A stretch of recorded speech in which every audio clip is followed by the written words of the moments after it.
വിവിധ ക്ലബ്ബുകളുടെ ഉദ്ഘാടനം നടത്തി. കായംകുളം ശ്രീനാരായണ സെൻട്രൽ സ്കൂളിലാണ് വിവിധ ക്ലബ്ബുകളുടെ ഉദ്ഘാടനം നടത്തിയത്.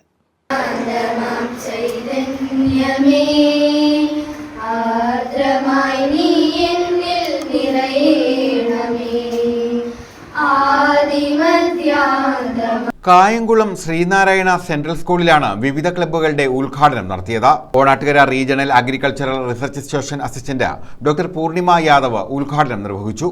That project is the creation of database, identification and conservation of millets all over Kerala. കേരളത്തിലെ 14 ജില്ലകളിലുമുള്ള മില്ലറ്റ് കൾട്ടിവേറ്റ് ചെയ്യുന്ന ഫാമേഴ്സിൻ്റെ അടുത്ത് പോയി we interacted with them and we collected the seeds, soil, everything and back to our lab and we analyzed the seeds, the soil and also finally we established an ex sitro conservatory. മലയാളത്തിൽ പറയാം, ഒരു മില്ലറ്റുകളുടെ ഒരു സംരക്ഷണാലയം. ബുദ്ധിപൂർവ്വം ഭക്ഷണം കഴിച്ച് ശക്തരായി ജീവിക്കാൻ ചെറുധാന്യങ്ങൾ തിരഞ്ഞെടുക്കൂ എന്ന മുദ്രാവാക്യത്തോടെയാണ് വിവിധ ക്ലബ്ബുകളുടെ ഉദ്ഘാടനം നടത്തിയത്. പ്രിൻസിപ്പൽ സലില സ്വാഗതം പറഞ്ഞു. പരിസ്ഥിതി പ്രവർത്തകരും ആലപ്പുഴ നാച്ചുറൽ ഹിസ്റ്ററി സൊസൈറ്റി സ്ഥാപക സെക്രട്ടറിയുമായ Ashokan, school manager doctor P Padmakumar.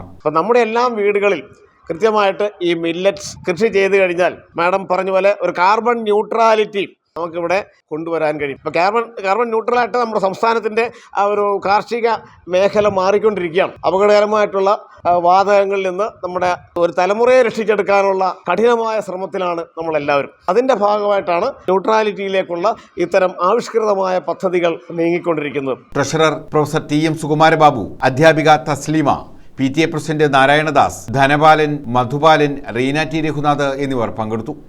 News bureau, Kayamkulam.